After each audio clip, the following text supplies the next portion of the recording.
Nós vamos fazer a leitura dessa história na Bíblia. Convido você a abrir a sua Bíblia no Evangelho de São Lucas, capítulo 5. São Lucas, capítulo 5.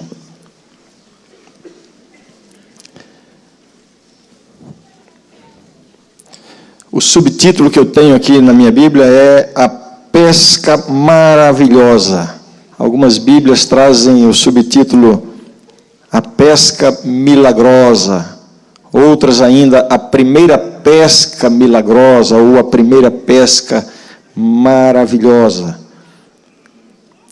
Eu convido a sua atenção então à leitura. Todos acharam? São Lucas, capítulo 5. Por favor, após a leitura, nós teremos a oração proferida pela Mara e permaneça com a sua Bíblia aberta para as rápidas considerações que eu gostaria de fazer nesta manhã. E quando eu digo rápidas, me refiro à minha sincera intenção.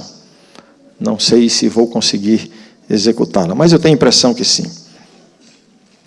São Lucas capítulo 5, a partir do primeiro verso, diz assim: Aconteceu que, ao apertá-lo a multidão para ouvir a palavra de Deus, estava ele junto ao lago de Genezaré. Está aqui falando da pessoa de Jesus Cristo. E viu 2 barcos junto à praia do lago. Mas os pescadores, havendo desembarcado, lavavam as redes. Entrando em um dos barcos, que era o de Simão, pediu-lhe que o afastasse um pouco da praia. E, assentando-se, ensinava do barco as multidões. Quando acabou de falar, disse a Simão: Faze-te ao largo e lançai as vossas redes para pescar. Respondeu-lhe Simão: Mestre, havendo trabalhado toda a noite, nada apanhamos, mas, sob a tua palavra, lançarei as redes. Isto fazendo, apanharam grande quantidade de peixes, e rompiam-se-lhes as redes. Então fizeram sinais aos companheiros do outro barco, para que fossem ajudá-los. E foram e encheram ambos os barcos, a ponto de quase irem a pique. Vendo isto, Simão Pedro prostrou-se aos pés de Jesus, dizendo: Senhor, retira-te de mim, porque sou pecador. Pois, à vista da pesca que fizeram, a admiração se apoderou dele e de todos os seus companheiros, bem como de Tiago e João, filhos de Zebedeu, que eram seus sócios. Disse Jesus a Simão: Não temas, doravante serás pescador de homens. E arrastando eles os barcos sobre a praia, deixando tudo, o seguiram. Amém? Vamos fechar os olhos agora e ter uma palavra de oração, pedindo que Deus nos dê uma mente clara e sensível àquilo que o Senhor deseja nos ensinar nesta manhã de sábado. Mara. Oremos. Senhor, nosso grande Pai, nós estamos felizes, Senhor, porque nós estamos na Tua casa de oração. E agora, Senhor, ao abrir a Tua palavra, nós queremos pedir, Senhor, que assim como Pedro sentiu a sua pecaminosidade, Senhor, e a grandiosidade que Tu tens, que nós possamos também, Senhor, sentir o quanto nós somos pequenos para conseguirmos a nossa salvação por nós mesmos, o quanto nós somos pequenos, Senhor, para resolver os nossos problemas, para resolver as nossas fraquezas, as nossas ansiedades, as nossas doenças. Mas, Senhor, que assim como Pedro e os discípulos, nesta manhã, ao ouvirmos a Tua palavra, que possamos, Senhor, ser iluminados por Ti, que possamos Te adorar, Senhor, de uma forma mais veemente, sabendo que Tu fazes milagres hoje, tanto quanto fizeste no passado. Amém. Abençoa agora, Senhor, o Rani que vai pregar, e que ele seja um instrumento Teu. Em nome de Jesus te oramos, amém. Amém. Amém. Obrigado. Muito bem, eu gostaria de convidá-los, como eu já disse, pretendo fazer breves reflexões a respeito dessa história. Este é um dentre os 35 milagres de Jesus relatados nos Evangelhos. Esta informação eu tenho praticamente que repetido em cada um dos sermões que tenho pregado a respeito dos milagres de Jesus. E sempre destaco o fato de ser bastante impressionante a realidade de que nos 4 evangelhos apenas 35 milagres de Jesus são relatados. E sempre tenho destacado isso. Isso me impressiona muito. Na verdade, nós não temos ideia de quantos milagres Jesus operou, podemos saber e afirmar com toda segurança de que foram muitos milagres. Houve ocasiões de Jesus estar numa aldeia, numa vila, numa cidade, a ponto de não haver naquele lugar nenhum enfermo, nenhum aleijado, enfim, Jesus chegar e curar a todos e resolver o problema de todos. Assim, Jesus operou certamente milhares de milagres durante o seu ministério, mas diante deste fato, temos apenas 35 desses milhares de milagres, 35 deles relatados nos evangelhos. Então, isso sempre chama a minha atenção para o fato de que esses 35 foram muito bem selecionados pelo Espírito Santo, que foi quem inspirou a composição da palavra de Deus. Cada um desses 35 milagres encerra preciosíssimas lições. E eu mesmo tenho me surpreendido ao me deparar com algumas dessas lições, em alguns milagres que são contados de forma aparentemente superficial. Como vimos, por exemplo, aqui está me ocorrendo agora, o milagre da cura da sogra de Pedro. Não parecia nem que era uma doença muito grave, e é um relato muito curto, tomando ali, se não me engano, 2 ou 3 versículos. No entanto, podemos aqui extrair lições extraordinárias da palavra de Deus num pequeno relato. Cada uma dessas histórias encerra lições muito preciosas. Tenho orado, e a minha intenção nesta manhã é de que a história de hoje, o milagre de hoje, sirva de motivação para tomarmos algumas decisões que talvez estejam pendentes na nossa vida. Então, a primeira indagação que eu levanto, a primeira questão que eu levanto para a minha querida igreja, e me coloco como o primeiro ouvinte: existe alguma coisa pendente na sua vida que precisa ser resolvida com Deus hoje? E talvez você, por alguma razão, interior ou exterior, pessoal ou circunstancial, por alguma razão você ainda não conseguiu resolver essa pendência com Deus, seja de que natureza for. A história de hoje deverá servir para nós de motivação para resolvermos essas pendências que porventura existam em nossa vida. Desde já eu solicito e sugiro que você fique, à medida que está ouvindo a pregação, que você esteja também com a sua mente em oração, pedindo que Deus lhe dê essa capacidade hoje de sair daqui com uma experiência renovada com Deus. Eu tenho certeza que muitos aqui estamos precisando dessa renovação em nossa experiência. Talvez todos nós. Então aqui está a história de uma pesca, intitulada aqui na minha Bíblia de uma pesca maravilhosa ou uma pesca milagrosa. Aparentemente esta é uma típica história de pescador. Você já ouviu alguma história de pescador? Com certeza sim. Mas eu pergunto, você já contou alguma história de pescador? Eu sei que há alguns pescadores aqui em nosso meio. E é praticamente inevitável que quando o pescador vai contar uma história que é sua mesma, que é uma história da sua própria experiência, inevitavelmente ele vai contá-la com certa lente de aumento. E eu até entendo que nem sempre isso é intencional. Eu fico imaginando, eu não sou pescador, eu não sou muito dado à pesca. Aliás, as poucas vezes que eu fui convidado para participar de alguma campanha de pesca, os amigos que me convidaram o fizeram apenas uma vez, não repetiram, porque eu mais atrapalho do que ajudo. O que eu gosto mesmo é de tomar banho no rio, é de nadar, é de atravessar, ver se eu consigo chegar do outro lado. E imagine eu fazendo isso enquanto outros estão tentando pescar. Então, geralmente, eu atrapalho muito.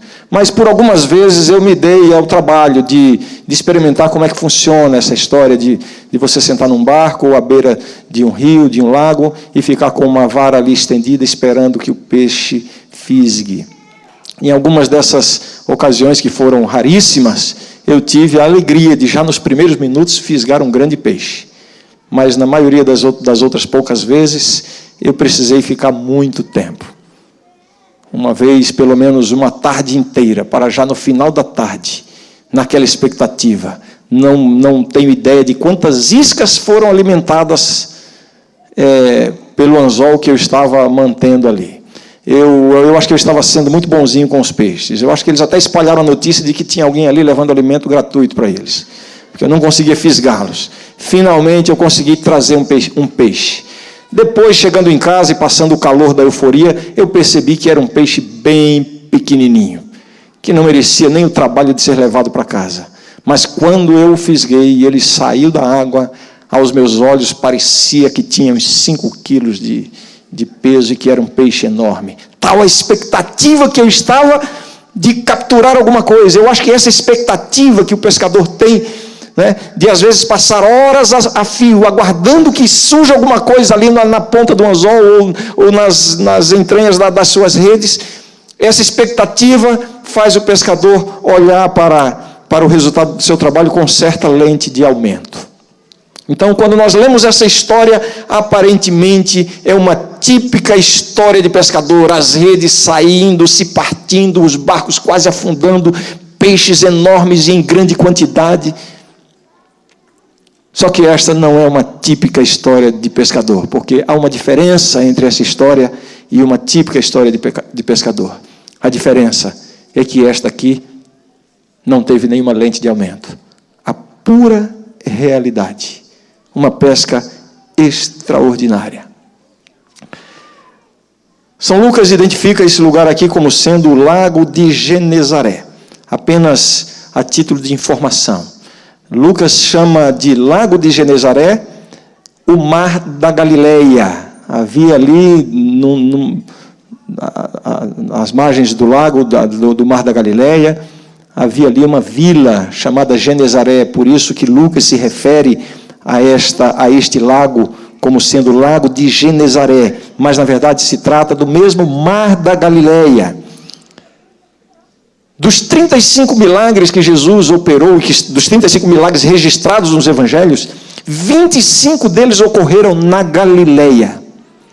É impressionante como o ministério de Jesus se desenvolveu de maneira tão forte, tão espetacular na região da Galileia. Além desses 25 dos 35 milagres, aí também foi proferido o Sermão da Montanha, e aí também ocorreu a transfiguração, momentos importantíssimos no ministério de Jesus. E um fato interessante, os judeus da Judeia consideravam os da Galileia rudes e inferiores.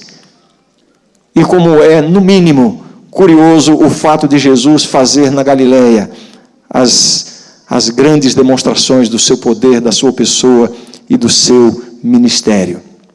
Desses 25 milagres que estão registrados como ocorrendo na Galileia, 6 desses milagres envolvem o Mar da Galileia. E 3 desses 6 envolvem peixes. Quais são os 3? A primeira pesca maravilhosa ou milagrosa, esta sobre a qual estamos falando. Aquele outro milagre sobre o qual eu preguei aqui um tempo atrás, a moeda na boca do peixe, ou seja, o pagamento da taxa do templo, que ocorreu também no Mar da Galileia. E depois, a segunda pesca milagrosa relatada no Evangelho de São João, um evento pós-ressurreição. Então aqui estão algumas informações a respeito dessa história, e como tenho feito na maioria dos outros sermões sobre os milagres de Jesus, quero dividir basicamente em três partes bem simples e fáceis de serem compreendidas. Vou fazer pequenos comentários sobre a singularidade desse milagre, depois vamos entender um pouquinho melhor, um pouquinho mais a respeito do significado dessa história, a história que envolve esse milagre. E, finalmente, quero encerrar fazendo algumas reflexões, né, extraindo algumas lições e lançando um grande desafio pessoal para cada um de nós, a partir desse milagre. Portanto, a singularidade do milagre, o significado do milagre e as lições do milagre. Algumas coisas alguns elementos tornam esse milagre singular aqui nos evangelhos. A primeira característica, a primeira peculiaridade deste milagre, que pode ser destacada, é o fato de que ele é contado apenas no evangelho de Lucas. Somente Lucas conta essa história, cujo ponto central é o chamado de alguns discípulos para o discipulado, para seguir a Jesus. Aí está o centro da história. E somente Lucas conta, curiosamente, somente Lucas conta. Embora esse chamado seja reportado também por Mateus e Marcos, mas esses outros dois evangelistas não contam o milagre envolvendo. Daí a razão até porque alguns querem entender que essa história aqui não é a mesma relatada em Marcos e Lucas, se referindo ao chamado dos discípulos. Mas temos evidências para entender que são exatamente a mesma história. Mas o milagre em si, a pesca maravilhosa ou a pesca milagrosa, é relatada apenas no evangelho de Lucas.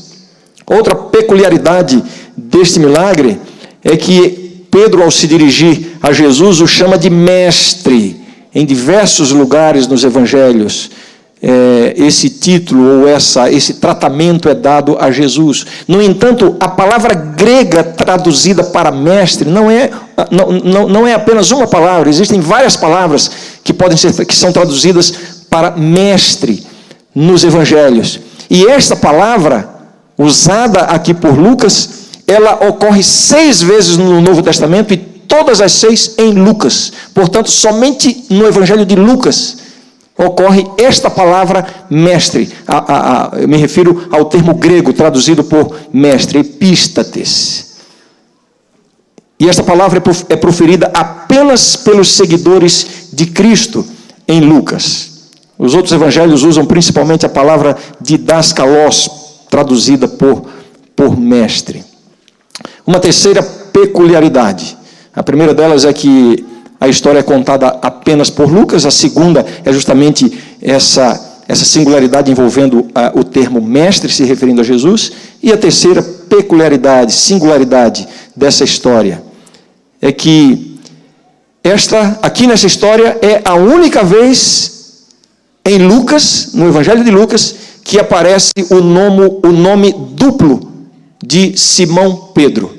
Muitas vezes chamado como Simão, muitas vezes chamado como Pedro, e no Evangelho de Lucas, apenas uma vez ocorre esse nome duplo, Simão Pedro. A exemplo do que acontece também nos outros evangelhos sinóticos, Mateus e Marcos, onde Pedro recebe esse nome duplo apenas uma vez em cada um desses evangelhos. E é interessante que quando comparamos com o evangelho de João, nós vemos aí a incidência em 16 vezes, 16 ocorrências do nome duplo de Simão Pedro, o que ocorre apenas uma vez em Lucas, exatamente aqui nessa história. Portanto, esses são alguns elementos, algumas peculiaridades dessa história.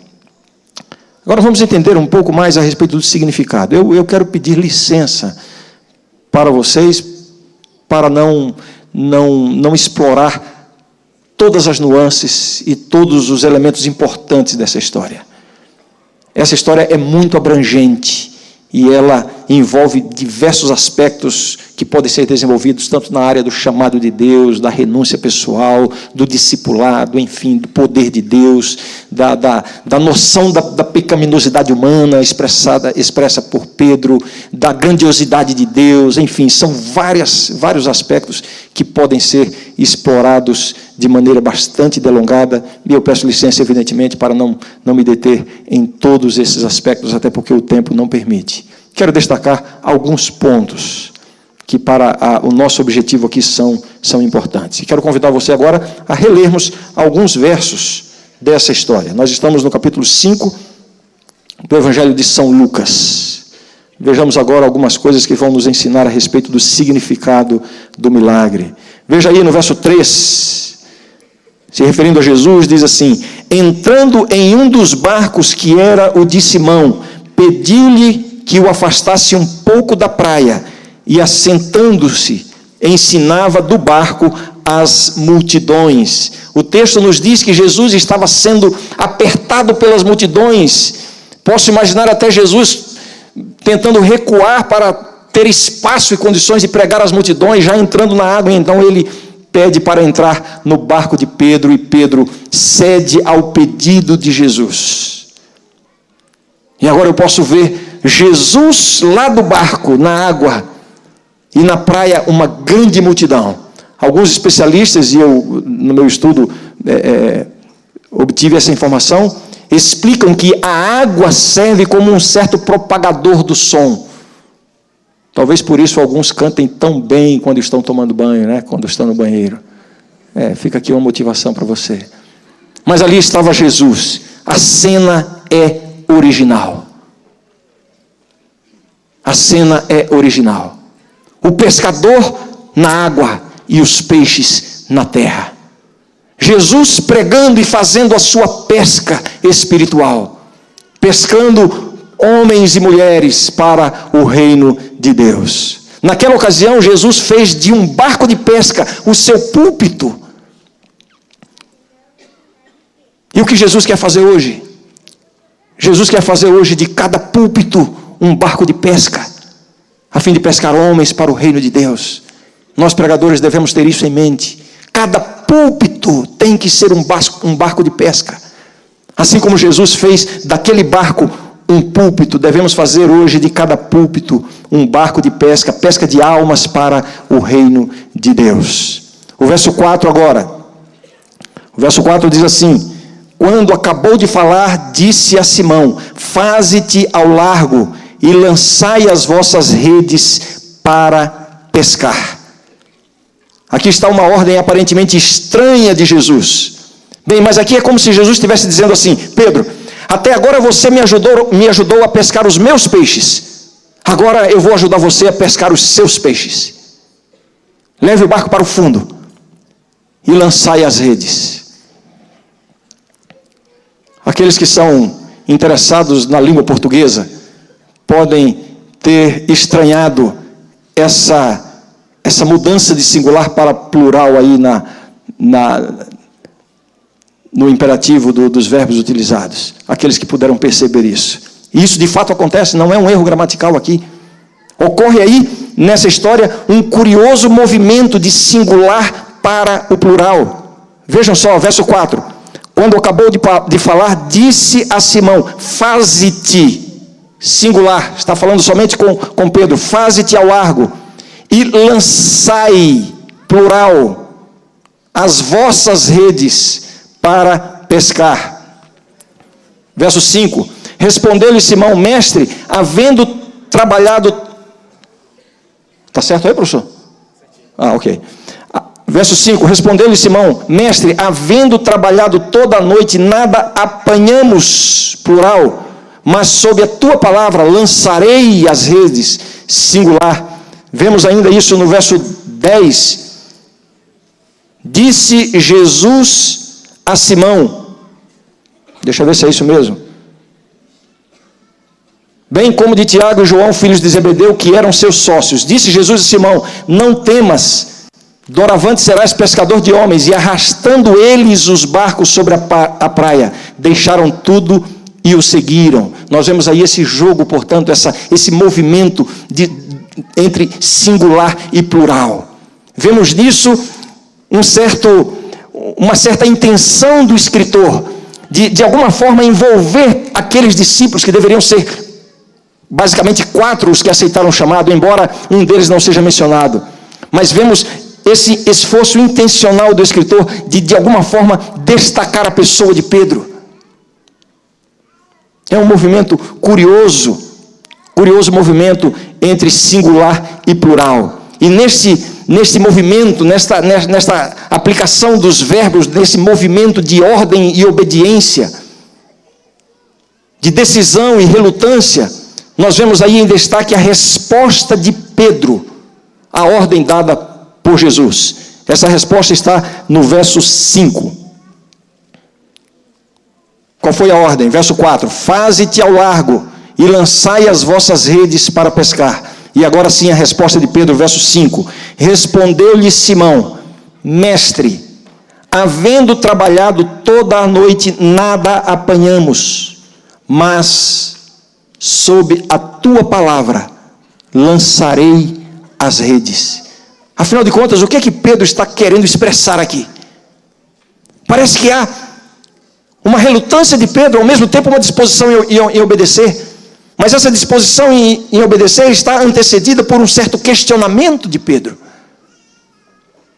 A ordem de Jesus: vamos para o fundo e ali você deve lançar as redes. A ordem de Jesus, na verdade, contraria a lógica.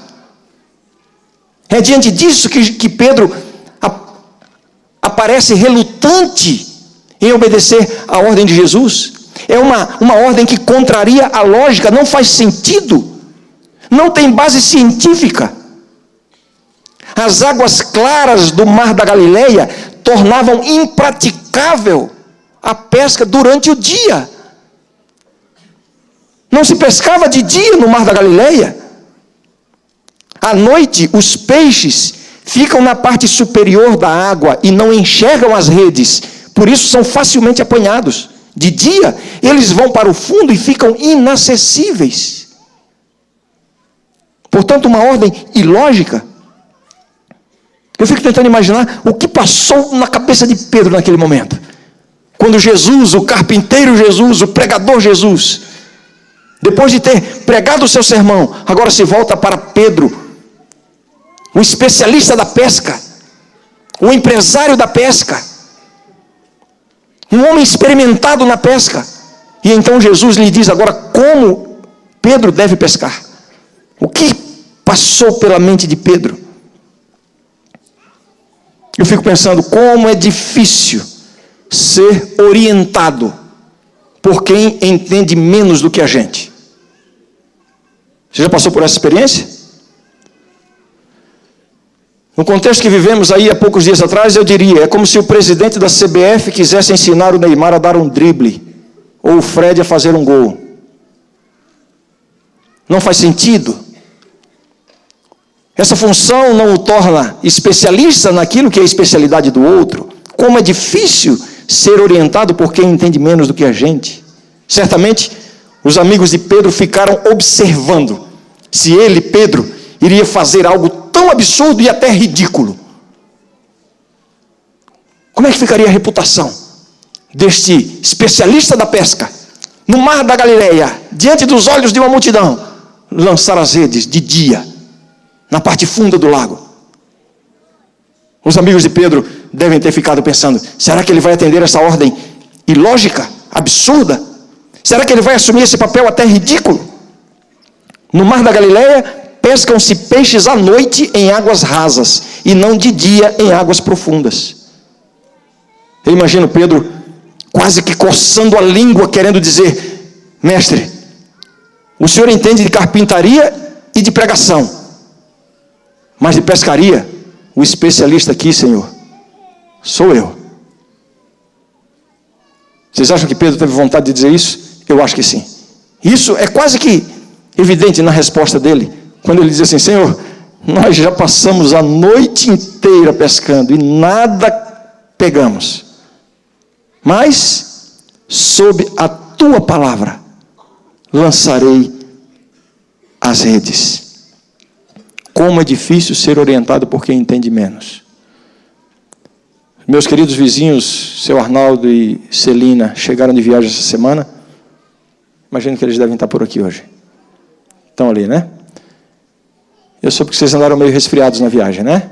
Chegaram meio gripadinhos em casa. Eu não falei com eles ainda, mas a Mara me contou que ontem a Renata, nossa filha de 11 anos, foi lá na casa da Celina e do seu Arnaldo ensinar a Celina a fazer uma garrafada de mel com gengibre para curar a gripe deles. Justamente esse casal que nos socorre em tantas situações lá em casa, que cuida da gente. E eu fico imaginando a Celina Décadas de experiência, hein, Celina? Aprendendo a fazer uma garrafada de mel com gengibre da Renata. Depois eu quero saber o que passou na sua cabeça naquela hora, viu, Celina? Bem, ela bondosamente andou dizendo que, de fato, ela aprendeu. E a Renata ficou feliz com isso. Mas eu acho que a Renata pode ensinar isso, sim. Ó, eu vou dizer, abrindo um parênteses aqui. De mel e gengibre não tem mais especialista do que a gente lá em casa. Lá em casa, a Mara trata desde dor de garganta até picada de marimbondo com mel e gengibre. A Renata outro dia estava contando para uma pessoa, e eu ouvi, estava na minha presença. Eu nem sei se de fato isso aconteceu, mas ela contava para alguém de fora da família, dizendo assim: minha mãe usa para tudo, ela dá mel com gengibre, a gente pega no pé dela. Um dia desses, eu fiquei meio doente, aí ela disse: filha, dessa vez eu não vou tratar com mel e gengibre, vou levar você lá para o médico. E levou a Renata lá no médico, o médico examinou e a Mara perguntou: e aí, doutor, qual é o remédio que eu devo dar? Não, isso não é nada grave não, dá um gengibrezinho para ela que fica bom. Então, de mel e gengibre, nós somos especialistas lá em casa. Mas, de fato, uma cena que me interessou, e eu quero saber. A Renata ensinando a Celina a preparar um mel com gengibre para cuidar da sua gripe. Jesus dizendo a Pedro: Pedro, vai para o fundo e lança as redes. Eu já disse, no mar da Galileia, não se pescam peixes de dia em águas profundas, e sim de noite em águas rasas. E agora, o carpinteiro pregador, dando uma lição de pesca para o especialista pescador. Como é difícil. E esta ordem de Jesus, repito, uma ordem ilógica, até ridícula.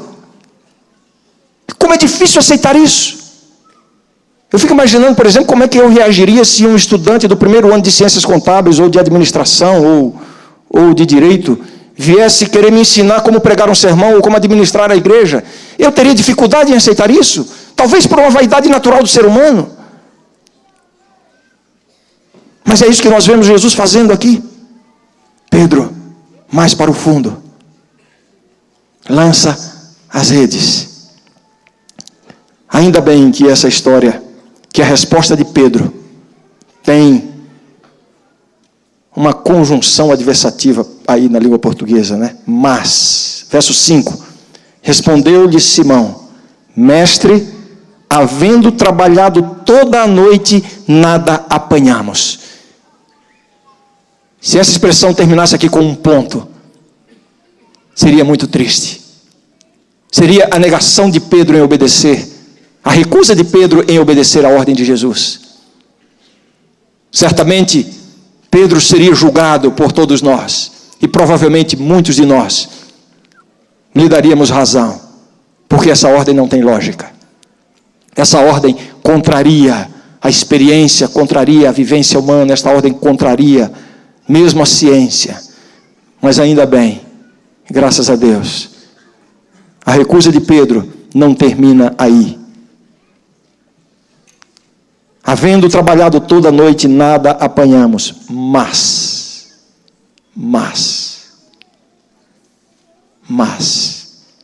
sob a tua palavra, lançarei as redes.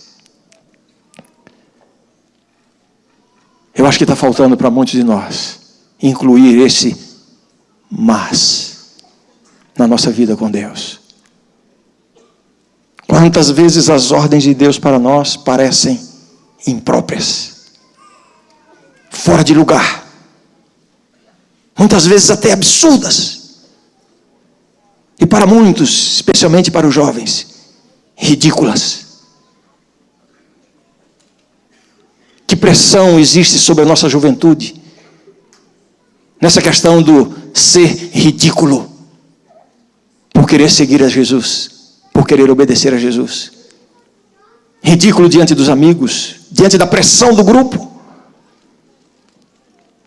Precisamos seguir o exemplo de Pedro.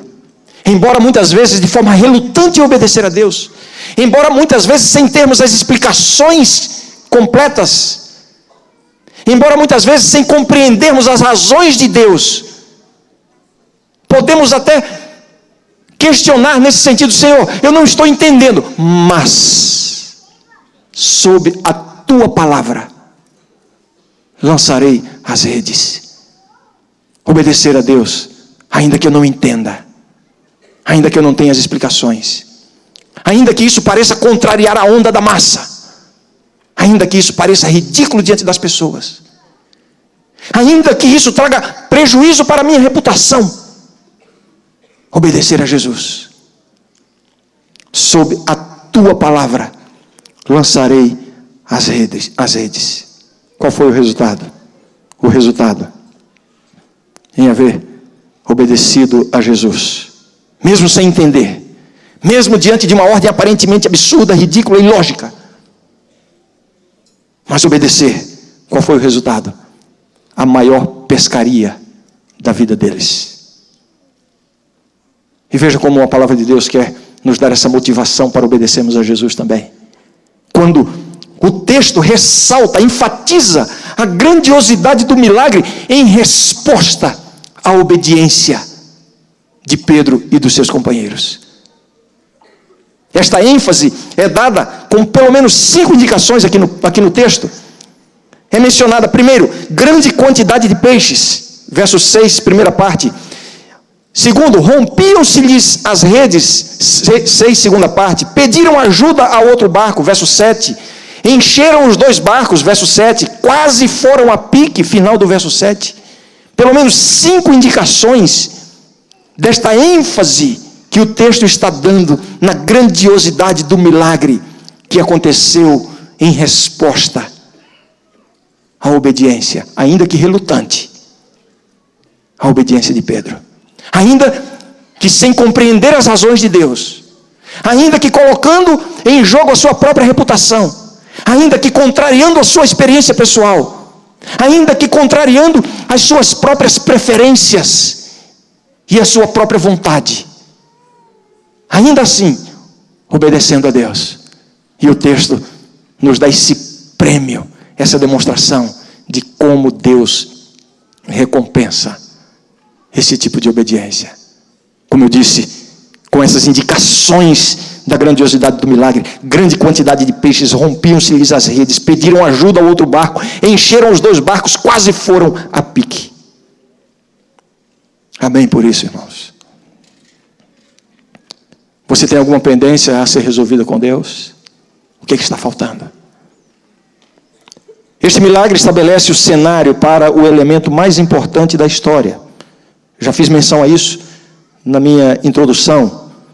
Verso 10, aí está o elemento central da história. São Lucas 5, verso 10. Na metade do verso, quando diz: disse Jesus a Simão, não temas, doravante serás pescador de homens. Aqui está a expressão da vocação, do chamado para um ministério. Como eu disse, o milagre estabelece o cenário. Jesus realiza um milagre de pesca, uma pesca maravilhosa, e conclui a sua ação, dizendo a Pedro: não temas, doravante serás pescador de homens. Esse milagre é uma metáfora viva do chamado de Jesus aos discípulos, feito diretamente a Pedro, mas por extensão aos demais que ali estavam. Certamente essa não foi a primeira ocasião em que é dito que Pedro e seus companheiros seguiram a Jesus. Esse não foi o primeiro encontro de Jesus com esses discípulos. Jesus não estava chamando aqui para segui-lo em tempo integral um grupo de pescadores desconhecidos. Não, Jesus já tinha tido convivência com eles. Lendo os evangelhos, vamos ver a presença desses homens já no batismo de Jesus, seguindo a Jesus, no milagre de Caná da Galileia, em diversas ocasiões. Mas aqui, finalmente, Jesus os convida a uma decisão de tempo integral. Não mais para serem discípulos ocasionais, seguidores com a massa, e sim para dedicarem a sua vida em tempo integral ao ministério apostólico. E aqui está a decisão tomada por esses homens.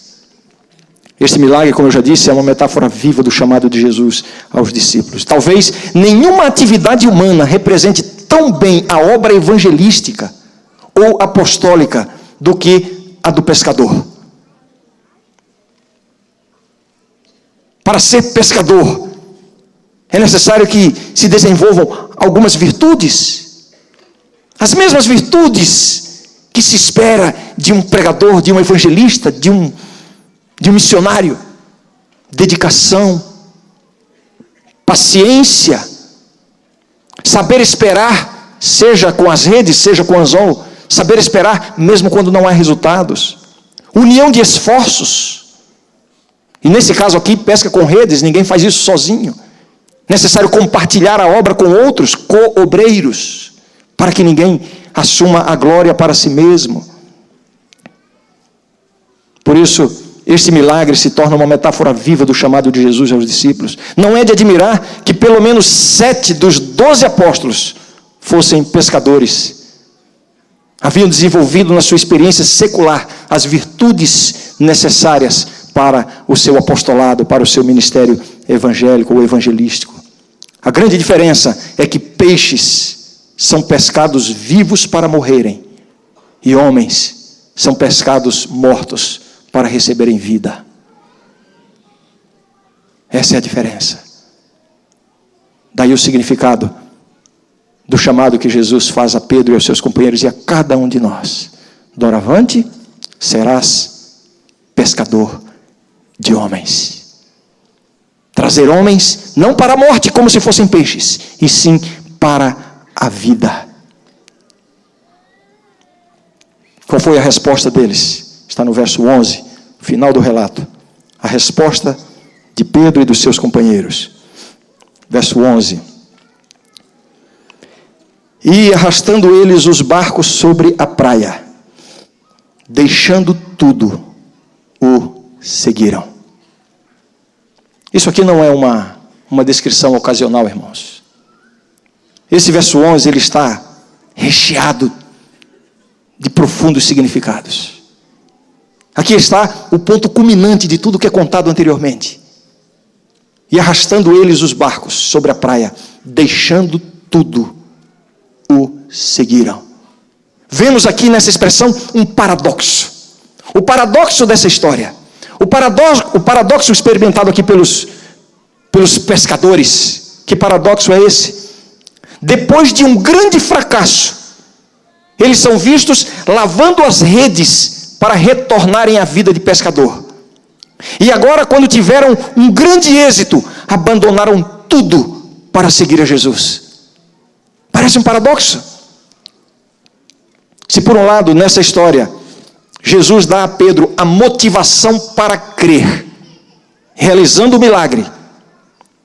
Por outro lado, o coloca e a seus amigos na condição mais difícil de aceitar o chamado para a missão. Qual é a condição mais difícil para alguém aceitar o chamado para a missão?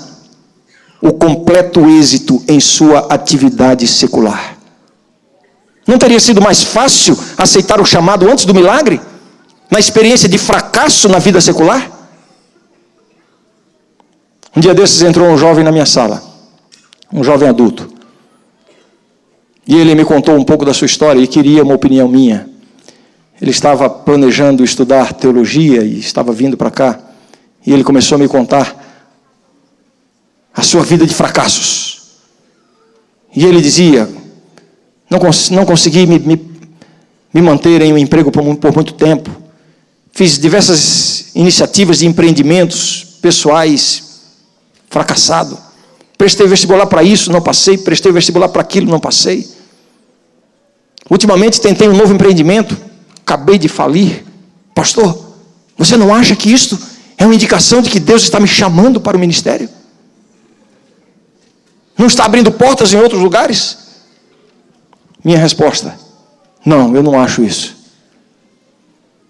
Deus não costuma chamar os fracassados para a sua obra. Jesus não fez o chamado a Pedro e seus discípulos na sua experiência de fracasso. Primeiro Jesus os levou ao êxito completo, justamente a condição mais difícil para aceitar o chamado. E foi nessa condição que nós vemos o que aconteceu no verso 11 que acabamos de ler. E arrastando eles os barcos sobre a praia, deixando tudo, o seguiram. O que eles deixaram? O que eles deixaram? Tudo. Tudo o quê? Tudo o que está mencionado aqui. Eles deixaram o seu empreendimento de pesca, deixaram os barcos que são mencionados, as redes. Eles estavam cuidando tão bem das redes, deixaram as redes. E não somente as redes, deixaram os resultados do êxito no seu empreendimento secular, aquela grande quantidade de peixes, deixaram tudo para seguir a Jesus. Isso deveria nos impressionar bastante. Por isso eu quero concluir fazendo basicamente aqui 2 reflexões sobre essa história. O que podemos aplicar para a nossa vida a partir desse milagre, irmãos? Primeiro, obedecer a Deus pode ser difícil quando contraria a lógica e o senso comum. Quando as ordens de Deus são ilógicas, quando nós não entendemos os pensamentos de Deus, quando nós não conseguimos compreender os planos de Deus. Mais ainda, quando a orientação que Deus coloca diante de nós contraria a nossa experiência, a nossa vivência. Quando o plano de Deus para nós, quando nós discernimos esse plano, percebemos que esse plano é bem diferente do nosso. Quando Jesus diz assim, vai para o fundo e lança as redes. De dia, mas Senhor, isso contraria a minha experiência. Como é difícil obedecer a Deus, quando a obediência coloca em jogo a nossa reputação. Quando a obediência pode nos trazer sérios prejuízos, não só para a reputação, mas prejuízos de tempo, energia, dinheiro.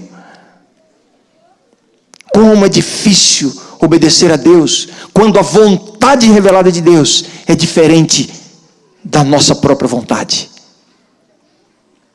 É natural que você diga assim, Senhor, difícil. Ah, Senhor, é muito difícil colocar a minha vida de acordo com a tua vontade. Eu estou entendendo a tua vontade para a minha vida, Senhor, mas é muito difícil colocar a minha vida de acordo com a tua vontade. É muito difícil abrir mão dos meus planos, dos meus projetos, dos meus interesses, dos meus sonhos. É difícil abrir mão do meu orgulho, quem sabe, para buscar o perdão, para oferecer o perdão, para buscar uma reconciliação. É difícil. Ah, Senhor, é difícil colocar a tua vontade em prática na minha vida. Quando isso envolve questões tão difíceis dentro do meu casamento, do meu relacionamento com os meus filhos. Eu tenho que abrir mão da minha experiência, da minha reputação.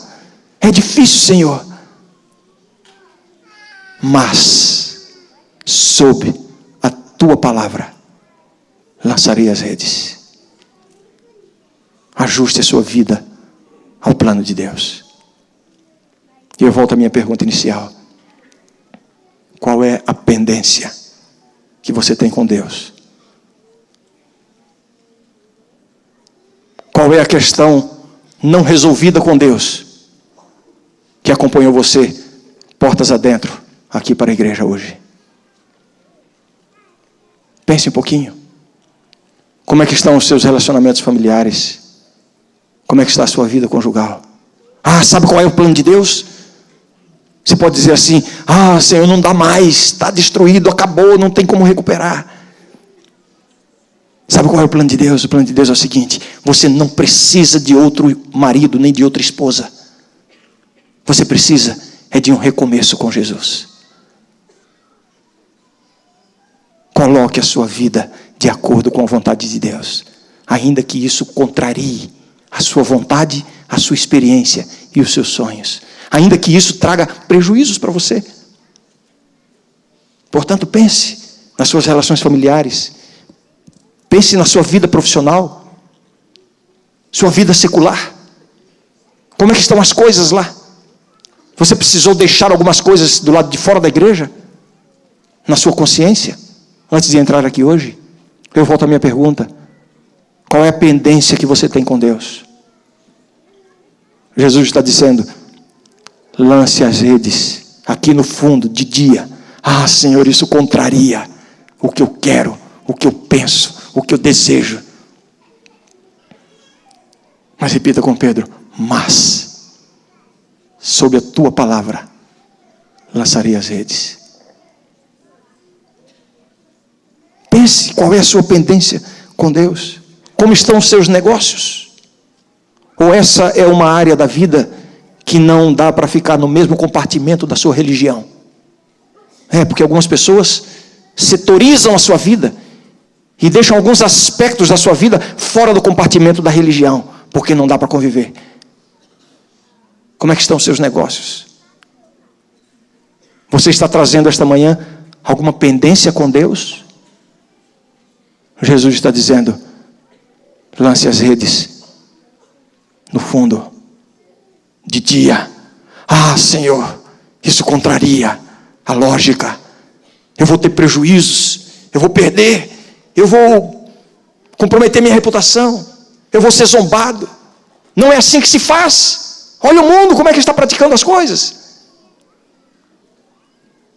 Coloque a mão na consciência e continue dizendo: mas sob a tua palavra lançarei as redes.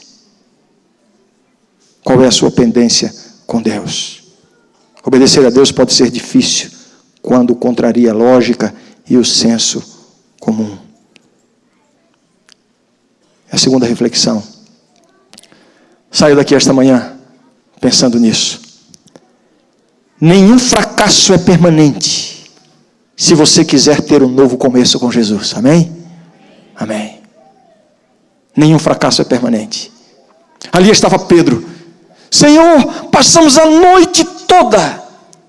Imagine Pedro usando toda a sua experiência com os seus companheiros, o homem da pesca, o empreendedor da pesca, o especialista da pesca, com todos os equipamentos, com toda a tecnologia à sua disposição.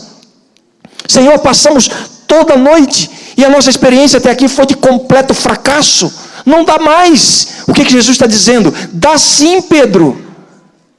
Nenhum fracasso é permanente se você quer começar de novo comigo. Eu trago você de volta para suas relações familiares. Seu casamento está destruído. Repito, você não precisa trocar de marido nem de esposa. Você precisa de um recomeço com Jesus. Comece de novo. Não mude as partes envolvidas, mude a condição do seu coração. Resgate a sua comunhão com Deus. Confesse os seus pecados. Busque o poder de Deus para alcançar vitórias. Comece a travar uma luta pessoal com Deus, a fim de que Ele elimine da sua vida e do seu caráter o que precisa ser eliminado. E você vai ver se Deus não vai honrar a sua obediência, lhe dando a maior pesca da sua vida. O melhor casamento que pode existir no universo pode ser o seu. Você ainda pode ser o melhor pai do mundo, a melhor mãe do mundo. Comece de novo com Jesus. Está fracassado até aqui? Lembre-se, nenhum fracasso é permanente se você estiver disposto a começar de novo com Jesus. Filhos, qual é a sua pendência para com seus pais? Qual é a vontade de Deus para você? Jesus está dizendo: lance as redes aqui no fundo. Ah, Senhor, mas isso contraria os meus planos. Ah, Senhor, isso contraria a minha preferência, as minhas preferências. Isso contraria os meus sonhos. Até aqui, minha vida com os meus pais tem sido um fracasso. Não dá mais. Jesus continua dizendo: lance as redes aqui do lado fundo. Você pode até questionar a Deus, mas continue dizendo com a mão na consciência: Senhor, sob a tua ordem lançarei as redes. E você vai poder experimentar, juntamente com os discípulos, a maior pesca da sua vida. Nenhum fracasso é permanente se você estiver disposto a ter um recomeço com Jesus. Eu vou concluir agora fazendo o desafio do verso 11. O desafio do verso 11 para cada um de nós.